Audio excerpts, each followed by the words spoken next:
Welcome back to Right Hand Drive Guys. I'm Bobby. This is Aaron. Yo. And we're back again this week, and we figured why not just have a little chit-chat about, like, the most badass, like, legendary JDM tuner, builder, whatever you want to call it, but the guys you know have put in serious work and made a name for themselves. Yeah, for sure. So we figured, hey, let's do it. We worked up like 3 guys. We didn't want to really spread out like super far. We want to kind of keep it narrowed down to just 3 guys that we probably always admired in one way or another. Yeah, absolutely. So we're going to start off with Nikira-san from Mines. And what I like about Mines personally is, like, in my mind, yeah, it's kind of like he's always been more like low key. Yeah, and it shows with their builds. 100%. Right. They're not as like in your face. They're not as wild and crazy. They're more like reserved, but like well done. Right, subtle, but like very, very well done. Yeah. Like for instance, probably like a lot of people, you probably came across Mines playing Gran Turismo on the video games. They had, the Skylines, the Evos, and I think a few other cars, but they never were my favorite because they didn't have, a crazy paint job or livery or anything. They just had that one little stripe down the side or whatever it might be. Yeah. And that was kind of boring to play a video game. But once you started tuning it and you're like, holy cow, this thing has over 1,000 horsepower, like that's when they became cool. Yeah. But, so not the eye appeal wasn't there. Right. They're like, oh, this is just a stock car. But, yeah. But then once you get into it, like you said, and what really shines at Mines, right, is their ECU tuning. And that's kind of what they, as far as I know, that's really what they built their name off from. Was 100%. They were like the first guys back in '85 to offer pre-programmed ECUs for cars. Yeah, because a lot of the times these Japanese cars, if you ever got an SR swap or an RB or maybe even the B series back in the day, they had a speed cut at whatever 110 mile an hour or something like that. Yeah, that's annoying. That's not fun. Yeah. Top speed runs aren't fun when you. yeah, when you're only limited at that, right? So that was probably like one of the main things that people would try to get turned off, as well as a little bit extra power, a little bit aggressive tune, and like for what they could even do in '85 on an ECU. Right. I just like, what do you mean? Yeah, like that seems like crazy, but they started there, but they have obviously expanded quite a bit, and now they do just so much more than that. They've really, really expanded that into carbon fiber, full motor builds, like the whole deal, different interior projects. Right. It's really pretty cool. What would you say if you had to pick what's like your favorite Mines car? Any of the Skylines. Yeah, nowadays, like any of the Skylines they do, like, because they're just so simple, subtle, clean, but like monsters underneath. Oh, for sure. Yeah. So it's hard to hate on that. I mean, yeah, but like I said, back in the day, it was kind of boring to me. But like nowadays, I guess grown up. Yeah. That's like right. That's the thing. The clean, like simple, like you said, but complete beast under the hood. And, right. Yeah, and I mean, they do a lot of cool little interior upgrades with their like emerald green suede, and the same with the carbon fiber parts having that like green tint to it. Yeah, like when you see a Mines car, it's like, oh shit, that's a Mines car. Yeah, and I have seen a few interior parts for R32s pop up that have been made by Mines, like the shifter bezel and things like that, but pull out your purse because you're going to pay for it. It is expensive. And just like any other quality Japanese brand, you're going to pay for that quality. Right. Oh, 100%. I mean, right. When you get these things from the actual manufacturer and they are legitimate parts, they're not cheap because they're not made in this Chinese mass warehouse. Right. It's not like that. So one cool thing, though, that Mines and also our next guy that we're going to talk about, they've been working with an outfit called Built by Legends. Right. And you've heard of that, yeah? Yeah, obviously, yeah. Yeah, I mean, I'm sure a lot of guys have, and but if you haven't, basically, it's a group that works with different basically legends like this, right? That whether it's Mines or Spoon or I don't know who they'll do next, but then they go through it with Garage Yoshida, right? And they'll strip this car and whatever you bring to them. So far we've seen R33, R32, R34 they're doing now. Yeah. They've done EG6 with Spoon. Yeah.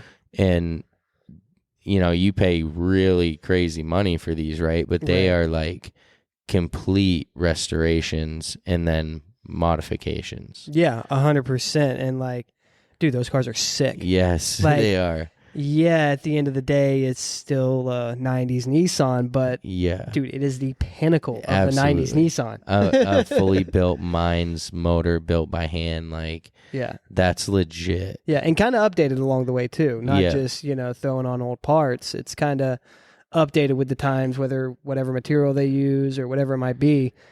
It doesn't say period correct to the 90s. It's kind of updated, I guess. Yeah, and they work with this studio to do the full interior, and the guys that work at the studio used to be Honda interior designers. They designed the interior of the Type R, the NSX, all of that. Then they went and did their own thing, and now all of the interiors completely redone by these guys. Headliner, like everything. That's wild. Yeah, you're paying triple digits, like a lot of triple digits. Yeah. But you really are getting like you said, like top tier, the pinnacle.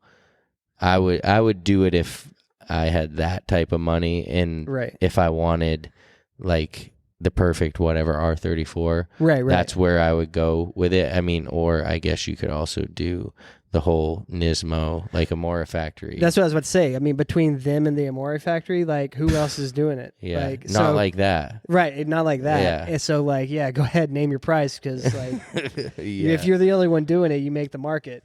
It is. And so, Mine's definitely dope.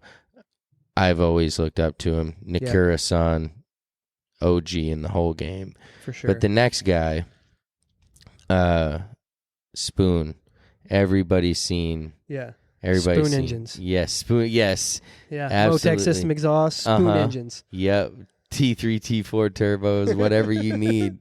No, they didn't do the turbo stuff, but no. So it was founded in '88, a few years after Mines, and of course they super Honda guys, right? Like if 100%. If you've had your EK9, your EM1, whatever it is, you wanted something Spoon at one point or another. Yeah. It's just part of it. Even if it's the little the swan sticker on your door. Yes, exactly. Right. Yeah, or the Type 1 down on the side skirt. Yeah, and so Tetsaru Ichishima, he worked for Honda as a race car tester and driver. Yep.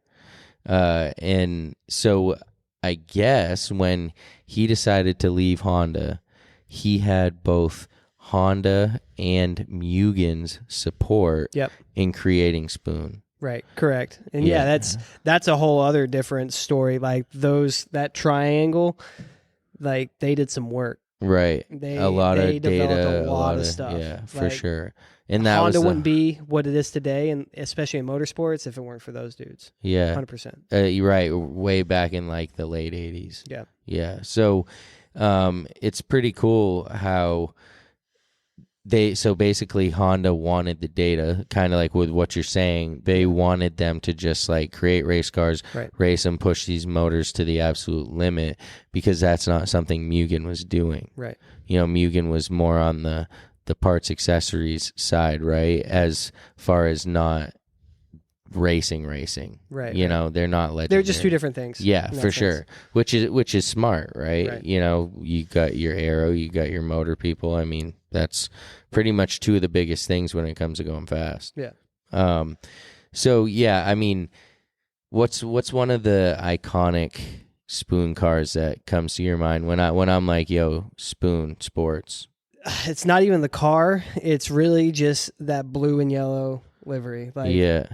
But I mean, if I had to pick a car, probably one of the S2000s, something like that. Yeah. With those big fog lights in the front. Oh yeah. Dude. That's like the sweetest bumper for that car. Yeah, for sure. 100%. It like changes the car more than the only other bumper combo, like light setup that I can think of that changes a car like that is the FD. Yeah. You know, when it goes to the like inset headlights. Right. Like they get rid of the pop-ups and yes, all that. Exactly. That's the only other car that I can think of that really changes. Like this changes the car, and we get to see one in person. Oh yeah. We went to Type 1. Right. Which is a whole nother thing, right? Type 1 is basically the workshop. Yeah. / like headquarters for Spoon. Right, and they've been there a while. Yeah. And I could be wrong, but I think Honda headquarters is also somewhere close by, which also kind of played a part in like their development and stuff like that. And like that shop is insane. Like the engine building room, like yeah, it was cool. We dude. could just see like a guy working on like parts. Like it was definitely sweet. And yeah, that place is unique because like we went to Jay's Racing, which is also dope. But insane, yeah. Yeah, like, and you can see inside the shop. Right. But like different. Like Spoon was very intimate. Like it was like I literally could have nibbled on this dude's ear while he was working on Tyson. this DC2. Yeah. And he wouldn't have, like, it was just crazy how close we could be to him while he's working on this car. And yeah. And dude, that place, like, I remember one of the first videos that I really looked at, like a lot of Hondas, like, or one of my favorite Honda videos from back in the day, there was, I forget who it was one of the Spoon guys in that engine building room talking about their blocks and their heads and like the machine work they did to get it to rev, you know, to 10K plus and like the best, all this stuff. And like, then it cut to the clips of them comparing the EK9 Type R Spoon built and then the stock one and how, you know, revving to 10K really opened it up. And I don't know, that was just one of my first experiences like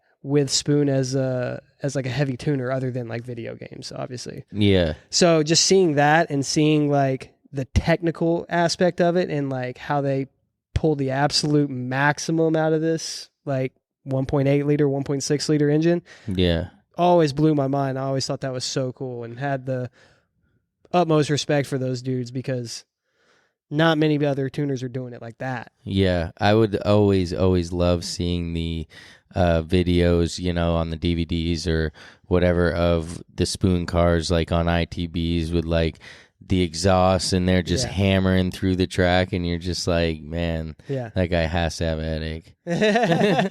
But no, for real, it always was they do it with style and like you said that blue and yellow livery and just like even just the blue when they do like they always do things again just like mine's kind of simple but like with their style, right? Like it may be bright but it's still like simple, you know.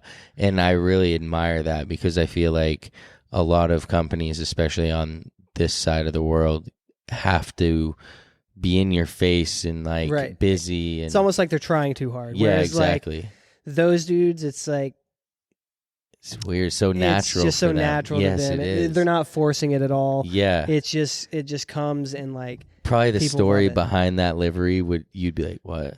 Really? That's really what? It's just that, like, you guys just, you know, something silly, cracked an egg on it. No, but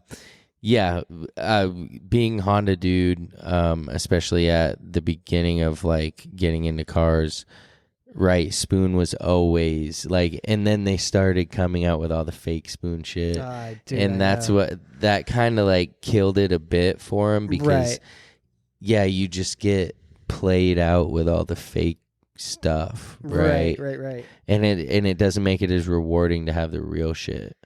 Yeah, in a sense, but then again, like, it's one of those things, like, I don't know. We went to Type 1, dude. They didn't have anything for sale, right? Nothing for sale. Not even a sticker. No, nothing. Right? Couldn't get a shirt. So, sticker, like, nothing. dude, super exclusive. Yeah. In that sense. So, like, a lot of the shit you do see out there probably is going to be knockoff. Yeah. So, like, if you true. do have the real thing, that's just like a flex for yourself. Because, sure. like, you know it's legit. You went through the legit. extra. Yeah.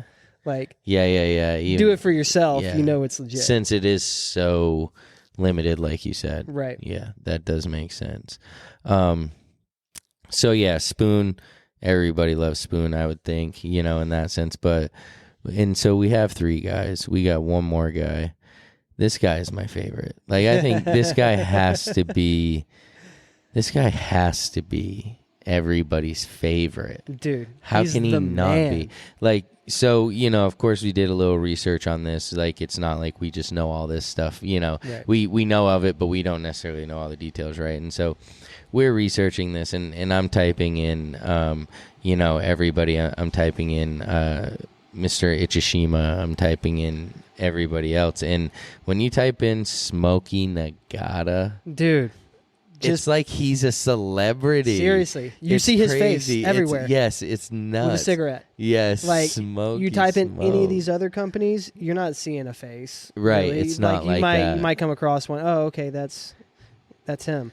But no, dude, you type in Top Secret or Smokey Nagata, you are seeing that guy. Yeah, you're seeing him. Glasses and a cigarette, dude. Like 100%. Somebody's grandfather. For sure. Yeah, nowadays. Yeah, yeah. But like when he was younger though, right? Like, yeah, and so I'm not saying Mines and Spoon don't have like this like cool or inspiring story, right? I'm not saying that, but Smokey Nagata is just so cool. He's got a little more grit to him. Oh, right. Yeah, feels a little more, like you said, like grit or raw. Yeah, just like he's gotten into some trouble. Yes, he's like a thug in that sense. Yeah, he definitely paved his own way. Right, he didn't follow anyone's rules.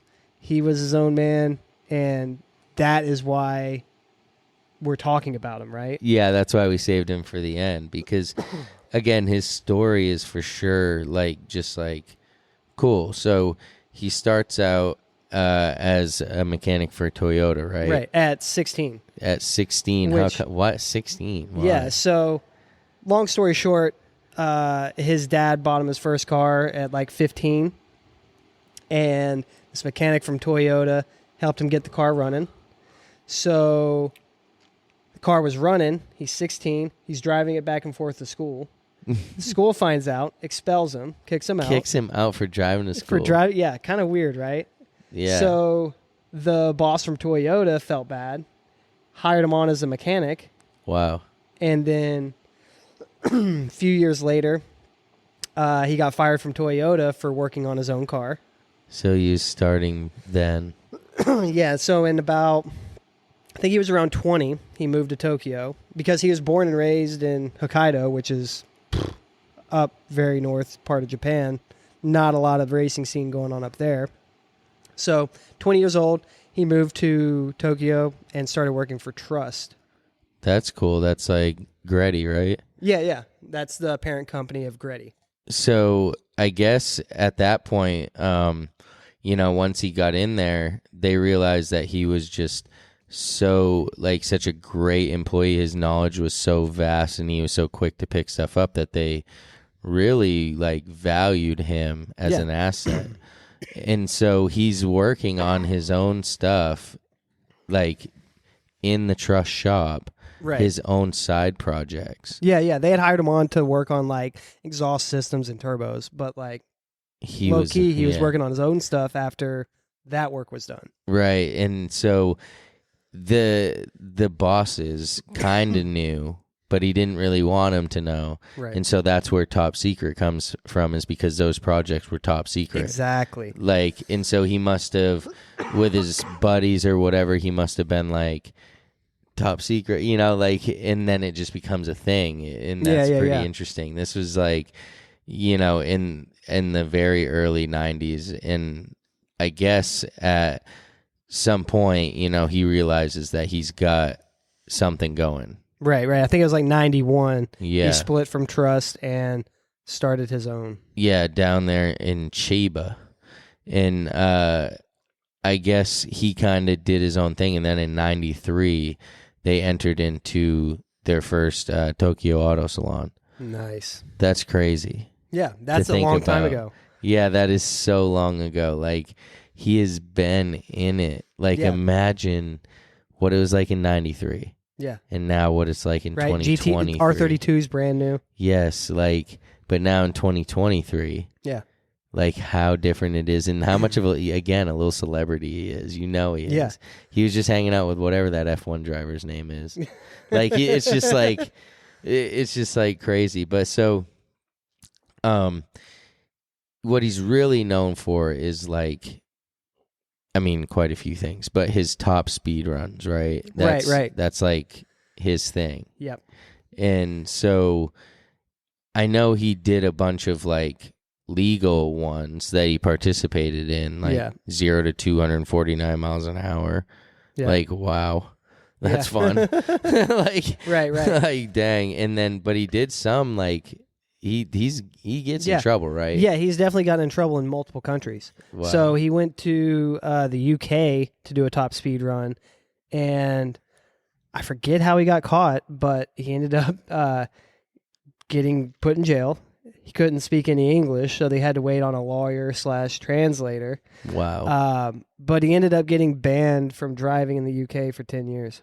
That's crazy. Yeah, and he's like, I don't want to come back here anymore. And there's been a few times in Japan as well where the high speed cameras. There's a bunch of option videos that cover that type of stuff too. Yeah, just him and his ways. Yeah, I guess he's also done it in Italy. Yeah, and gotten in trouble. Yeah, he always did a huge smoky burnout before he did his run. Yeah, that was always the sickest thing. Dude, yeah. He would do this crazy burnout. I'm like, oh, he's warming up his tires for his launch. No, that burnout was his launch. He doing takes the burnout off and just just taking right off. Because it's like an empty highway with a bridge, and he just starts just hammering. Oh, yeah, dude, it's iconic for sure. I think he did one in one of the tunnels around Tokyo as well. Oh, dude, that was sick. Could you imagine the sound of that thing? Dude, he must have been so pumped. Dude, yeah. And it's just, dude, gosh. You see him, they show, like I said, these are in a bunch of option videos, but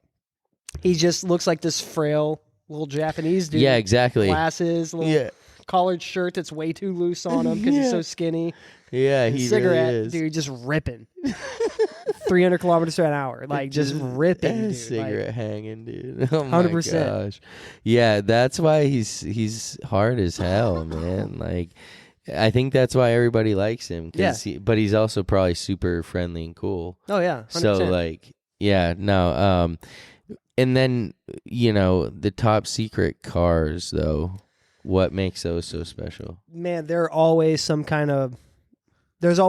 to them, right? It's not just like a Supra build.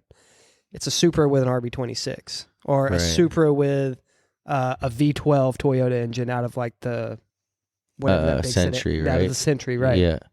And that's pretty dope though, right? Right. It's the one JZ FE out of the Century. And he just nobody else was putting Century motors in these cars, nobody else was doing all that. Right.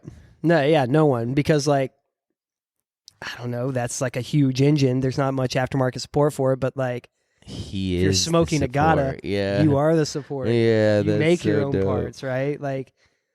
So yeah, he's the man for that. They also had a bunch of other weird one-off things. They had the R35 swapped R32 with full interior and everything. Yeah, that must have been so dope. Yeah. To just that car is so small. I want to know how they got the dash to fit. Because the 35 is so huge. How do they fit the dash and all? I'll have to see some pictures of that. Right. But we got to see his car. Yes. It was pretty cool. Very random. Yes, it was our last day pretty much. Yeah, and we had left our camper in Japan. We we left the camper at a parking area somewhere around Tokyo. Yeah. It was a pretty cool parking area. It was like, it was under the highway. Pretty sick. So, pretty much we go to pick it up on our final day, and we're just hanging out in the parking lot. And all of a sudden, this hauler pulls in with a gold R35 on it. And I'm like, holy cow, that's sick. So I immediately like check it out, right? And I see it has top secret wheels. And I'm like, whoa. Yeah. What even is that? Like, I didn't know they made wheels. And then I just got to look, and it has like top secret badging. It has like this weird tennis club sticker on the side. Yeah. And I'm just like, what is this?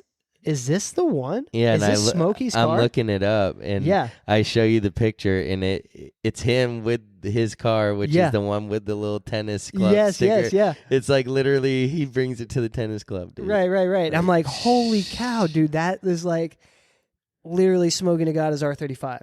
Like the top secret R35. And like, there's two of them. There's one his in Japan and another one, I believe, in Malaysia or one of those other Asian countries. Yeah. But so sick. And like the dude driving it was just like, not driving it, but driving the carrier was just like, what are you guys doing? What are you guys doing? Why We're are you sitting there like drooling, just like, man, taking pictures from every angle, dude. Like, it was sick. And like, I just never will forget, like, what are the odds of that happening? Like, that particular parking area at that particular random Monday morning. Needing to transport it even. Yeah, like, what are the odds? That was sick. It was meant to be. No, seriously. And then, I don't know, just Japan's magical in that sense. Yeah, it really is. And, it felt like that a few times. Like, wait, what? This is sick. Right. We're lucky right now. And so part of his thing, though, is like you mentioned, he loves that gold. Yeah. Like that, like, supposedly he won't put that gold on any car that isn't the best of the best. Yeah. Like, if you see that car, like, that color, that's like cream of the crop. Yeah. And there have been a few famous ones, right? Mm-hmm. I mean, mainly the Supra, I would say, is really like the Supra, I forget what front end it has on it, like what headlights, but the whole front end on it has been changed. That one's pretty famous. Yeah.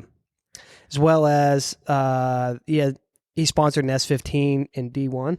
Oh, he did. Yeah, and that car actually is in America. A guy named, on the internet, his name is JDM Supreme. He buys pretty much all these classic race cars from Japan, retired drift cars, whatever it might be. But he has the S15 and I believe the R34. Wow. Yeah, it's pretty wild. Like, to think that those are in America, just in this guy's warehouse, chilling. Is that the guy in Connecticut? Yeah. Wow. That's cool. Yeah, that's legit. I mean, he did have the Supra, didn't he? That's what I thought he had. Is it the Supra? Yeah, I think it's the Supra. Not the R34. Yeah. Okay. But either way. But he probably has all. He probably has that too.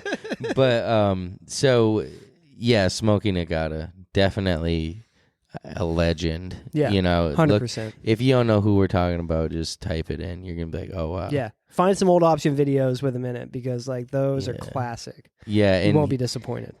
He actually has his own DVD from back in the day called Midnight 200 mph Blast. And so I guess if you look that up on YouTube, you can find it. That's sick. Yeah. I'm gonna go do that after this. Yeah, no doubt. And so yeah, I mean, we figured we would just chat it up about these guys. Like, I would love to meet Smokey, but I would love to meet any of these guys. Hit up to Chiba. Yeah. Yeah, no, you definitely could. I've seen a bunch of people that strolled up to Top Secret and he was there. I mean, I don't know how accessible he is, but they all seem pretty friendly. Yeah, I'd imagine it's not very hard as long as you're not a weirdo about it. Yeah, I mean, like Mines and Spoon, it might be a little bit harder. Yeah, that's a little bit different. But it's true. I said, Smokey, He's different. Yeah, he is. 'Cause he comes from the hood. Right? Yeah. He's like one of us, right? Yeah, In that's that how it sense, seems. Kind of, you know what I mean? Whereas like, yeah, Mines and Spoon, they're kind of like more corporate, I guess you could say. Yeah, that's how I Smokey's feel. like grassroots, and Top Secret's like grassroots. Right, exactly. So like you said, yeah, he was one of us before Right. he was ever. He worked for them, or he worked for Trust, which is like one of those corporate type Yeah. companies, and made his own thing after that. Yeah, So he didn't want to be corporate. he's the man. Yeah. So yeah, this was actually episode 40. Nice. Yeah, so that's pretty cool. And for today, I'm Bobby. This is Aaron. See ya. Peace.